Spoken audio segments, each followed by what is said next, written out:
Hello friends, welcome to my channel. મિત્રો, અત્યારે જીકાસ પર 4th રાઉન્ડની ડિટેલ્સ અપલોડ કરવામાં આવી છે.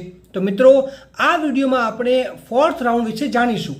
મિત્રો, ચોથો રાઉન્ડ જે છે એ 3 ઓક્ટોબરના રોજ સ્ટાર્ટ થાય છે અને તમે 3 ઓક્ટોબરથી નવું રજિસ્ટ્રેશન પણ કરી શકશો. અને જો તમે ઓલરેડી રજિસ્ટ્રેશન કર્યું હશે તો તેમાં ચોઇસને એડિટ પણ કરી શકશો.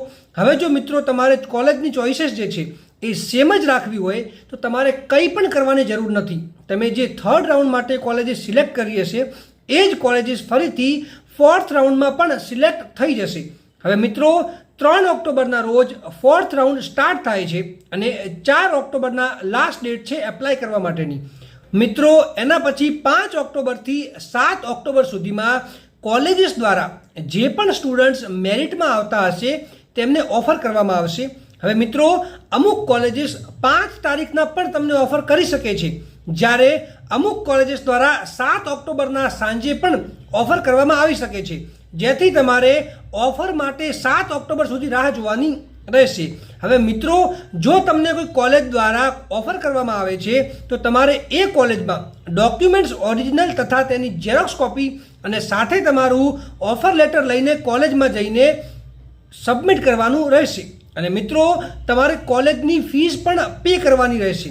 અને એના પછી કોલેજ દ્વારા તમારા પર એક ઓટીપી મોકલવામાં આવશે અને જ્યારે કોલેજ એ ઓટીપી એમના જીકાસ પોર્ટલમાં નાખશે પછી તમારું એડમિશન કન્ફર્મ થશે. આ એડમિશન કન્ફર્મ કરવા માટેની ડેટ જે છે એ 8 ઓક્ટોબરથી 10 ઓક્ટોબર છે.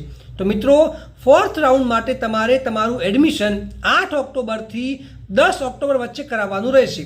હવે મિત્રો, તમે અત્યારે ટોટલ 68 કોલેજીસમાંથી કોલેજ ચોઇસ સિલેક્ટ કરી શકો છો અને જો તમારું નામ એમાં મેરિટ લિસ્ટમાં આવશે તો તમે એમાં એડમિશન પણ લઈ શકો છો. હવે મિત્રો, લો કોલેજીસના કેસની નેક્સ્ટ હિયરિંગ ડેટ 7 ઓક્ટોબર છે, જેથી જો ગ્રાન્ટીન એડ કોલેજીસને એપ્રુવલ મળી જશે તો મિત્રો નેક્સ્ટ રાઉન્ડમાં ગ્રાન્ટીન એડ કોલેજીસ પણ જીકાસ પર આવી શકે છે.